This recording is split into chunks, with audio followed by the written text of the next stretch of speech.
नमस्कार दोस्तों, स्वागत है आपका आपके अपने YouTube channel exam Guru tips and tricks में। रेलवे ग्रुप डी परीक्षा एनटीपीसी के लिए यहाँ पे खान सर की बुक है फिजिक्स का क्लास नंबर 10 आज हम करने वाले हैं। और तीसरा चैप्टर है, दो टोटल 10 चैप्टर दिए हैं इस बुक में। तीसरे चैप्टर में गुरुत्वाकर्षण यानी कि ग्रेविटेशन का आज हम टॉपिक करेंगे। और ग्रेविटेशन का ये क्लास नंबर 2 है और इसके बाद इसका एक और क्लास होगा, यानी कि गुरुत्वाकर्षण भी आपका खत्म हो जाएगा।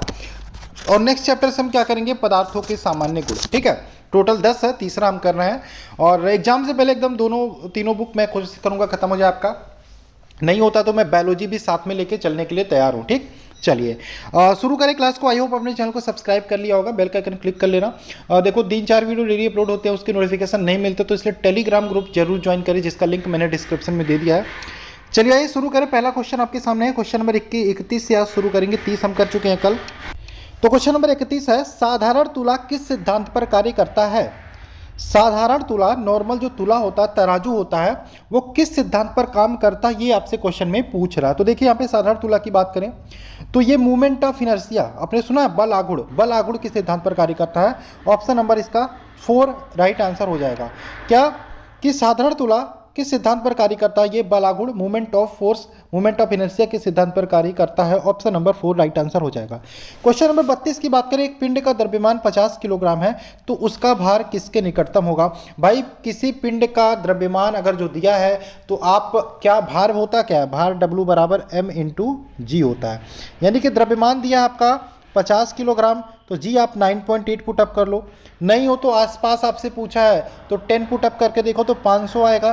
तो 500 न्यूटन किसके आसपास है, क्या 50 न्यूटन के आसपास है, नहीं, तो ये निकटतम 400 न्यूटन के होगा। ऑप्शन नंबर 2 यहाँ पे राइट आंसर इसका हो जाएगा। ठीक, क्वेश्चन नंबर 33 की बात करें, किसी तुला से जिसके भुजाएं बराबर है, किसी तुला से जिसकी भुजाएं बराबर है, ठीक, दोनों पलड़ों पर एक वस्तु को बारी बारी से तौलने पर 8 किलोग्राम एवं 18 किलोग्राम आता है, तो भुजाओं का अनुपात आपको निकालना है। चलिए देखते हैं। सबसे पहले तुला क्या होता है, तराजू कुछ इस प्रकार से होता है, बीच में आपका फुलक्रम होता है। ठीक, बीच में फुलक्रम होता है।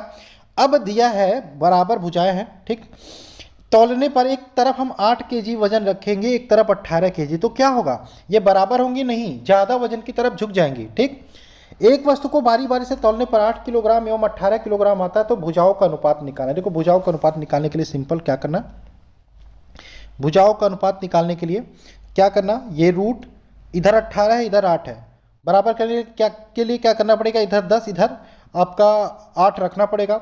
चलो भुजाओं का अनुपात ऐसे निकाल देते हैं, ये 18 है बटे 8 है, इसको काटोगे कितना हो जाएगा, रूट 9/4, और यहाँ पे इसका 4 किसका स्क्वायर है, 2 का, 9 3 का, यानी कि 3/2, यानी कि 3 अनुपात 2 आ जाएगा। ये भी एक तरीका सॉल्व करने का। ऑप्शन नंबर 3 राइट आंसर हो जाएगा इसका। ठीक, क्वेश्चन नंबर 34 की बात करें, m1 और m2 मात्रा की दो वस्तुएं हैं।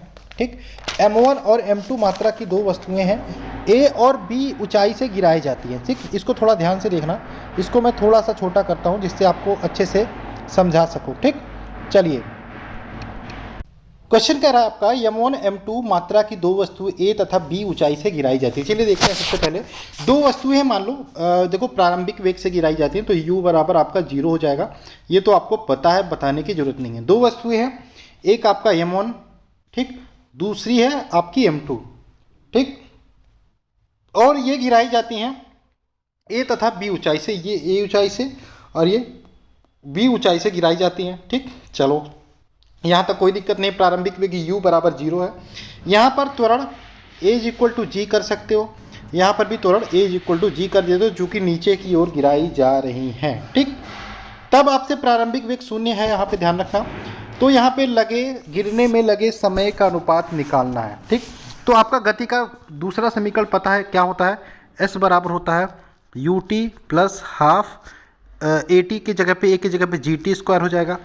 ठीक, तो यहाँ पे ये पहला इक्वेशन बनेगा, यहाँ से दूसरा इक्वेशन बढ़ेगा। u आपका 0 है तो इसका कोई मतलब नहीं, यानी कि अगर जो पहला इक्वेशन बनाते हो तो s1 बराबर बनेगा, ये 0 हो गया, हाफ gt1², ये पहला इक्वेशन बन गया। और s1 की जगह पे यहाँ पे हम a पुटअप कर सकते हैं, यानी कि a बराबर बन गया हाफ gt2 t1²। ठीक, ये पहला इक्वेशन बन गया, यानी कि इस वाले से। दूसरे वाले से बनेगा आपका b बराबर बन जाएगा हाफ g t2²। ठीक, यहाँ पे a बटे बी करोगे तो ये कट जाएगा, a बटे बी बराबर हो जाएगा T1 स्क्वायर बटे T2 स्क्वायर। आपको समय का अनुपात निकालना है, तो जब समय का अनुपात निकालोगे तो आपका T1 स्क्वायर बटे T2 स्क्वायर बराबर होगा a बटे बी, और स्क्वायर हटाओगे तो रूट में चला जाएगा, यानी कि रूट a अनुपात रूट बी निकल के इसका आंसर आ जाएगा। ठीक, चलिए क्वेश्चन नंबर 35 की बात करें। पृथ्वी तल पर एक पिंड का भार g न्यूटन है, उसका भार शून्य कहाँ पर होगा? शून्य कहाँ पर होगा? ठीक है, तो शून्य याद रखना, यहाँ पे पृथ्वी के केंद्र पर शून्य होगा। ऑप्शन नंबर इसका 3 राइट आंसर हो जाएगा। ऑप्शन नंबर 3 इसका राइट आंसर हो जाएगा। ठीक है, चलिए ध्रुवों पर सर्वाधिक होती याद रखिएगा, और इक्वेटर पर न्यूनतम होती है।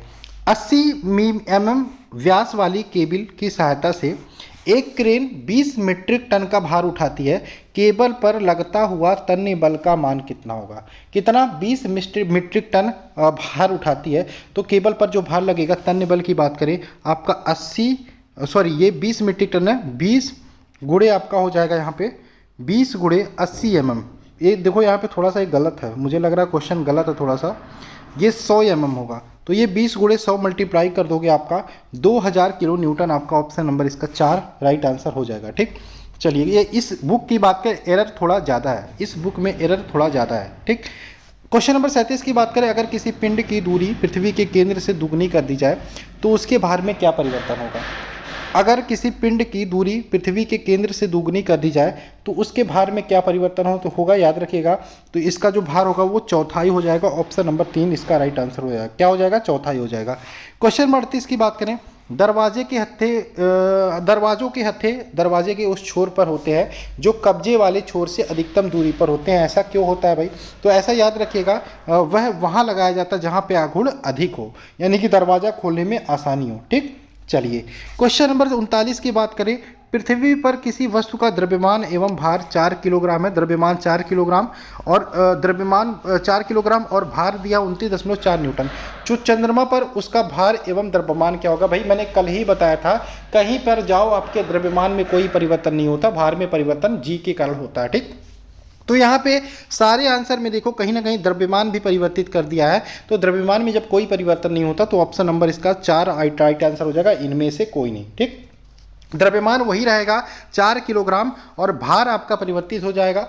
ठीक, जी से मल्टीप्लाई करोगे 29.4 में तो वो ही आपका भार निकल के आ जाएगा। ठीक, चलिए सॉरी यहाँ पे भार दिया है ना, जी से मल्टीप्लाई नहीं करना, भार तो दे दिया है, निकालना नहीं है।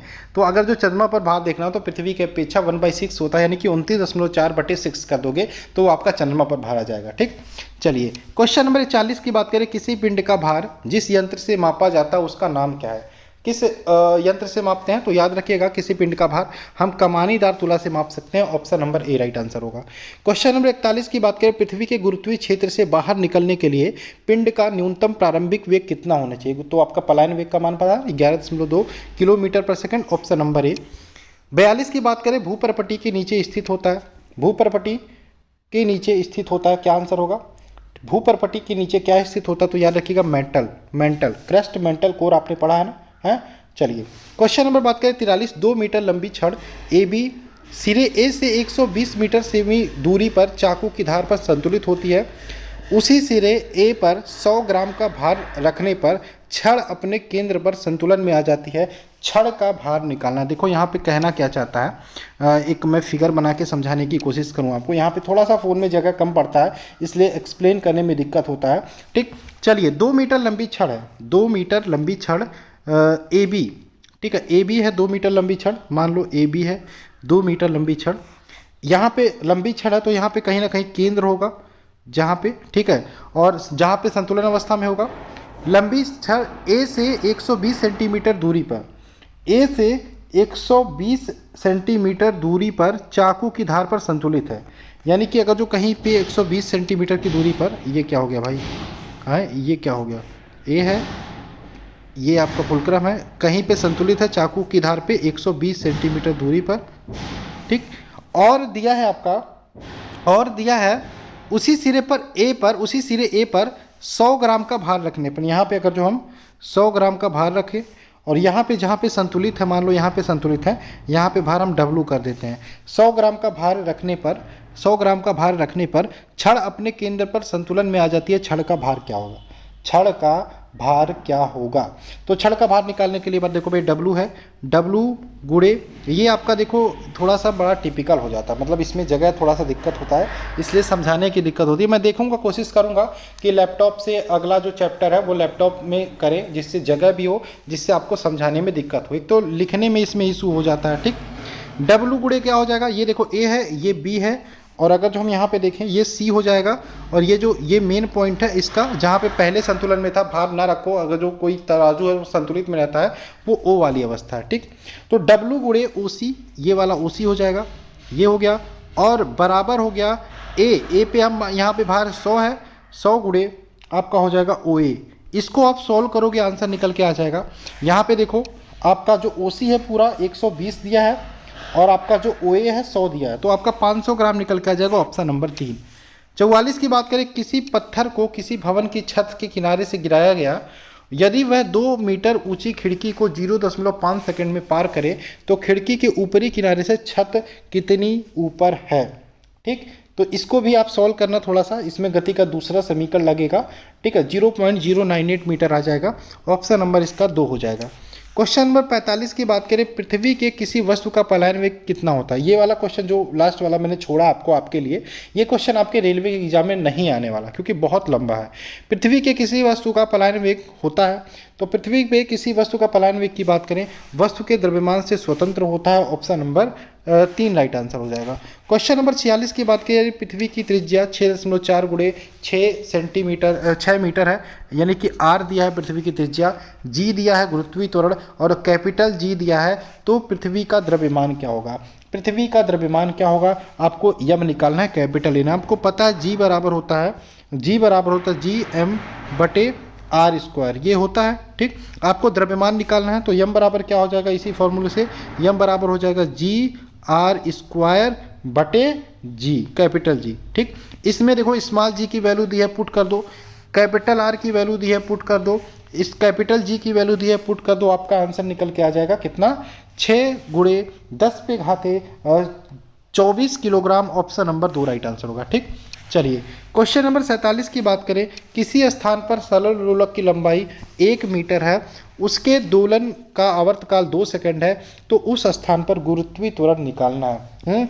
गुरुत्वीय त्वरण निकालना है, यानी कि टी निकालना है। क्या निकालना है, टी निकालना है। टी बराबर फॉर्मूला होता है 2 पाई अंडर रूट L अपान जी, L अपान जी, टी बराबर आता है 2 पाई अंडर रूट L अपान जी। अगर जो हम ये कर्ली हटाना चाहते हैं तो क्या हो जाएगा, टी स्क्वायर बराबर, ये हो जाएगा स्क्वायर इधर भी करेंगे, 4 पाई स्क्वायर L अपान जी हो जाएगा, ठीक। चलिए हमें निकालना क्या है, गुरुत्वीय त्वरण निकालना है। क्या, गुरुत्वीय त्वरण निकालना है, यानी कि जी निकालना है। अब यहाँ पे अगर जो हम जी निकालें तो जी कैसे हो जाएगा, देखो जी बराबर हो जाएगा टी स्क्वायर नीचे आ जाएगा, यानी कि 4 पाई स्क्वायर L बटे टी स्क्वायर। आपको यहाँ पे पाई की वैल्यू 3.14 पुटअप कर सकते हो, L की वैल्यू दिया है 1 मीटर, ये पुटअप कर दो, और आपका दिया है यहाँ पे क्या लाया मैंने, टी स्क्वायर, टी दिया है आपका 2 सेकंड, 2 बार है तो 2 बार पुटअप कर दो, आपका आंसर निकल के आ जाएगा 9.8 मीटर पर सेकंड स्क्वायर, ठीक। ऑप्शन नंबर 1 हो जाएगा, ठीक। चलिए क्वेश्चन नंबर 49 की बात करें, किसी वस्तु को किसी मीनार की चोटी से गिराया गया, 4.9 मीटर की दूरी तक गिरने में उसे कितना समय लगेगा, ठीक। चलिए गिराया गया तो प्रारंभिक वेग 0 था भाई, यानी कि गति के समीकरण से s बराबर हो जाएगा हाफ GT स्क्वायर, क्योंकि u 0 था, कोई मतलब नहीं है। यहाँ पे t निकालना तो t बराबर क्या हो जाएगा, √2s बटे g। इसमें सब कुछ पुटअप कर दो, s पुटअप कर दो, आपका आंसर निकल के आ जाएगा 1 सेकंड, ऑप्शन नंबर 2। गुरुत्वीय त्वरण का मान क्या होगा भाई, तो याद रखना पृथ्वी के अंशांश पर निर्भर करता है, ठीक। पृथ्वी के अंशांश पर निर्भर करता है, option number D right answer होगा, ठीक। चलिए किस पर निर्भर करता है, पृथ्वी के अंशांश पर। 50 की बात करिए, एक अंतरिक्ष यात्री जिसका द्रव्यमान 50 किलोग्राम है, ठीक, पृथ्वी से बाहर जाता तो उसका भार अंतर्ग्रही अंतरिक्ष में क्या होगा, भाई कोई भार नहीं होगा, जी 0 होगा तो उसका भार भी 0 न्यूटन हो जाएगा, ऑप्शन नंबर 2, ठीक, उसका भार भी 0 न्यूटन हो जाएगा। क्वेश्चन नंबर 51 की बात करें, आंतरिक ऊर्जा किसमें सम्मिलित नहीं होती, आंतरिक ऊर्जा याद रखिएगा नाभिकीय ऊर्जा में सम्मिलित नहीं होती, option number A right answer होगा। 52 की बात करें, किसी वस्तु का भार बराबर होता है गुरुत्वीय त्वरण और नीचे दी गई गुणनफल के, किसके बराबर होता है भाई, किसी वस्तु का भार। तो याद रखिएगा, किसी वस्तु का भार आपका गुरुत्वीय त्वरण और द्रव्यमान के बराबर होता है, ऑप्शन नंबर 4 हो जाएगा। बादल वायुमंडल में तैरते हैं अपने किसके कारण, तो बादल वायुमंडल में तैरते हैं अपने अल्प घनत्व के कारण, ऑप्शन नंबर 4 राइट आंसर हो जाएगा। ठीक। 54 की बात करें, किसी वस्तु का भार पृथ्वी के केंद्र पर होता है, तो पृथ्वी के केंद्र पर किसी भी वस्तु का भार क्या होता है, शून्य होता है, ऑप्शन नंबर ए।